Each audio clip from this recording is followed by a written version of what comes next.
Thanks for having me. It's always very nice to be home in Adelaide. A few familiar faces too around the room, I notice, which is always nice. This is a topic that my colleagues will tell you I could talk about for days on end, so I won't. I'm going to try and stick to my 10 minutes. I want to briefly, though, suggest that maybe we need to go a bit beyond the word flexibility, and I think the flexibility part is too easily, contained to flexible work hours or policies, and I think it's the start and it's part of it, but we want to go beyond that, I think. We want to be dynamic, something that's flexible is able to bend. Something that dynamic actually really moves, and I think that's probably what we're going to need to be in the future. So there are many aspects to make that happen. The technology and HR stuff I think will be covered elsewhere. I'm going to focus on the role of physical spaces and places and how that helps or can help organisations be dynamic. So just for those of you who don't know Hassel is a multidisciplinary design firm. We operate internationally across interior design, architecture and urban design and landscape architecture around Australia, also in Asia and now the UK. And we're working across multiple sectors as well, which is also an interesting part of this issue, I think. We're learning from university environments, healthcare environments, hospitality environments and urban places and how they impact upon each other and offices. But a large part of what we do is working with major organisations to help them create their physical places. And essentially what we're trying to do is help organisations unlock value in their organisations through design, in whatever manifestation that might be for a particular project. So we're really engaged with this idea of what's happening in the workplace to support organisations. And essentially what we're seeing, or have seen over the last 10 years or so, is that offices are much less like offices than they ever were before. And frankly, that's probably a pretty good thing. If you look at it, this kind of simplified version of what's happened, as the technology's got more and more mobile and ubiquitous and wireless, as I'm sure we'll talk about later, the typologies, well, our lives have blurred much more, which is where the whole flexibility comes in from an HR point of view. But the same thing has happened in spaces, and it's got to the point where good office spaces are almost impossible to distinguish from a good university library or student hub, or maybe in the middle there's kind of emerging types like the co-working places where they're part working place, part learning place, part social place, part business development networking function, all sort of smashed together into one. And that's what we're seeing more and more. So what I was going to do is just try to pick out, of all the things that are going on, 10 themes, if you like, that we're seeing happening in the workplaces for dynamic organisations. The first one is that the locations are still absolutely critical. The most critical issue is the access to the right kind of talent, and the right kind of talent wants to be in the right part of town. And that's partly about accessibility, but it's also about the amenity and activity that's around that location. And all of that will help underpin the rest of what you try to do. Locations are going to continue to be critical to creating dynamic workplaces for organisations. An example like the place we've worked on for Brookfield Place in Perth is a really good example. It's kind of changed that whole part of the city from what was pretty much a wasteland to a destination where people hang around, and multiple organisations overlapping in those places, and who knows what value is created out of those interactions and overlapping organisations. Beyond that location issue though, you're able to go a step further. And the more life blurs, the more spaces can blur. And lots of these organisations' workplaces are becoming much more permeable. And you can actually get inside them, and get through the barricades, past the security, and actually even meet and talk to someone without having to go through the whole sign-in process. So this example in the building we designed for ANZ in Melbourne, which some of you may have seen, The whole ground floor of this atrium is completely publicly accessible. You can wander in there at any time without passing security. You only need to pass security if you want to go up inside and into the office. And as a result, there's all sorts of people going about their business in this ground plane. And ANZ, I think, would say that their engagement with the community and their customers has changed as a result. And a lot of our clients now are needing to do that for collaborations as well. So the more projects are getting done by partnerships, sometimes partnerships with competitors, where do you do that in your office space? Unless you've got these kind of half in, half out permeable opportunities, project spaces, special places for collaborations, sometimes you get stranded with nowhere to operate. They also, though, they have to be places that people want to be. The more people can do their work anywhere, the more they might choose to do it somewhere else, unless you provide them with a place that they want to come to. So I think, the organisations that have always relied on specific sorts of people, especially creative people, like the ad agencies, like this client of ours, George Patterson's Y&R in Melbourne, they've always sort of understood that. We're never going to get creative people to want to come and work for us unless we're in a great creative space.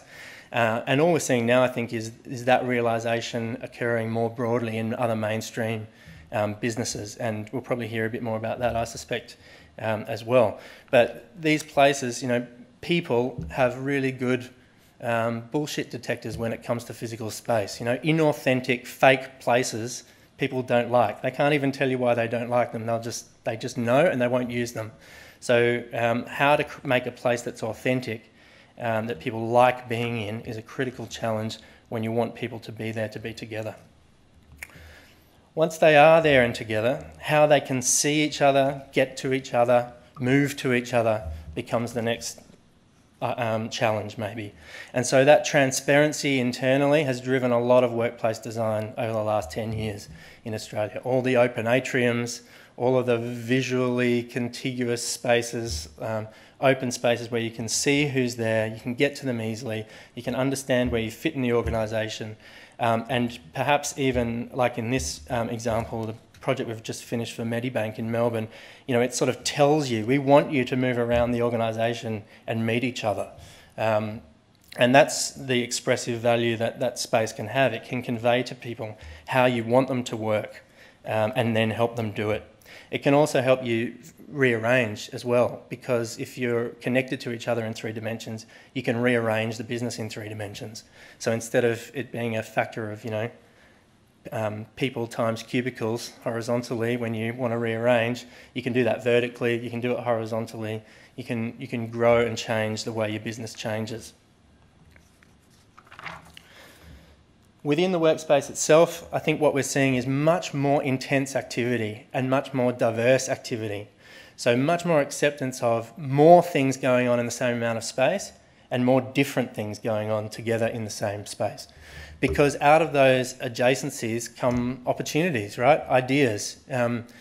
You have ideas when you run into someone, you have a conversation about something they're doing that you hadn't thought about. You think that it's, that's exactly what I've been trying to think about, and that works. And unless you had a place that helped you run into each other, those opportunities all go missed.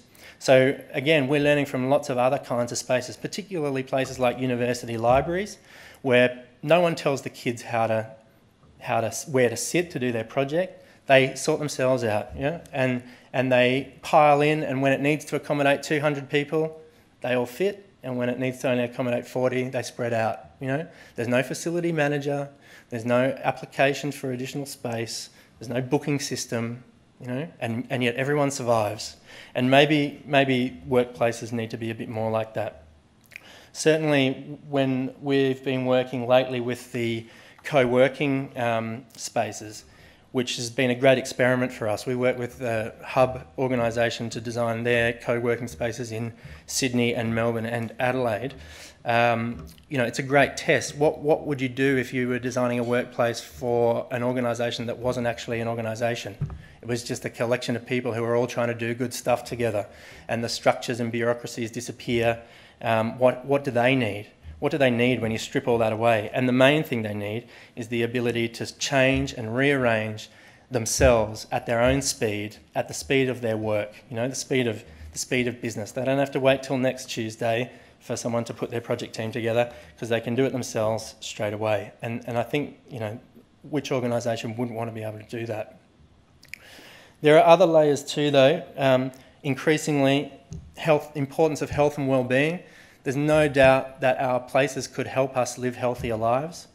Not just from a physical environment quality point of view, you know, natural daylight, fresh air and so on is proven to increase or speed up recovery times in hospitals, for example, and probably helps office productivity as well.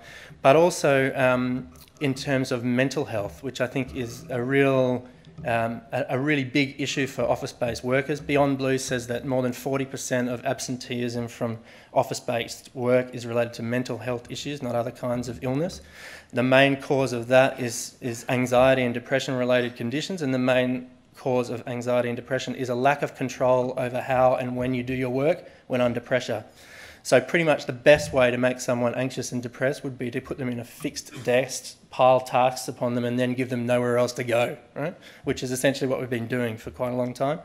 And it's no doubt that no wonder we've got a bit of an epidemic, to be honest. So spaces can help people, give people choices, can help people have more control over how they do their work and manage that work in a healthier way, I believe. Building on that, you know, collectively, what the space can do is help actually build social capital in your organisation. And that's where value comes from now, right? It's not about the fixed assets that you own. It's about your potential together to do something with it and create something with it. And that is brought about through healthy, you know, vibrant relationships and a social community within the organisation and beyond the organisation to your collaborators and partners. So your space can help grow that social capital.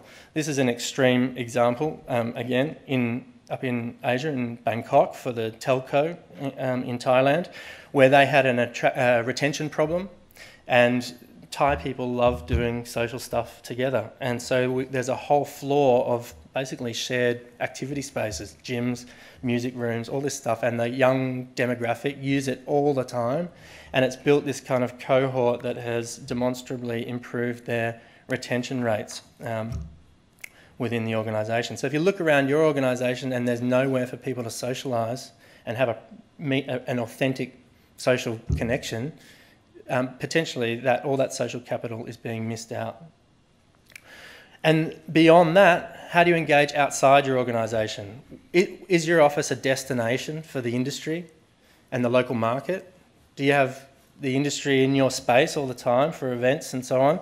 You know, the space can create opportunities that force this engagement, that force you to be part of the conversation. This is our own space actually in Sydney, and we have forced our partners in Sydney by putting an event venue basically right in the front reception. So it's almost, you know, it's incumbent on them to create a program of events that makes conversations happen with our colleagues and the broader industry, that puts us in that conversation and starts to build connections and interactions with the wider city. And lastly, you know, if you can do all of these things and start to mix those things together in your own way, you know, the physical space can absolutely, and the behaviours that it encourages, absolutely help create a more diverse, richer program of activities and demographic population in your organisation and the people that you work with, which I think is what we're talking about. You know, is how do we make organisations that go beyond, you know, allowing you to arrive late and leave early when you need to, and actually become dynamic, engaging, moving, changing organisations. So obviously, you know, all of those things can unlock value for organisations, but you've got to find your own way. Everyone's got to find their own way of doing it, and everyone will have their own different way of doing it. And that's the challenge that we enjoy, working with organisations to unlock that value. Thank you very much.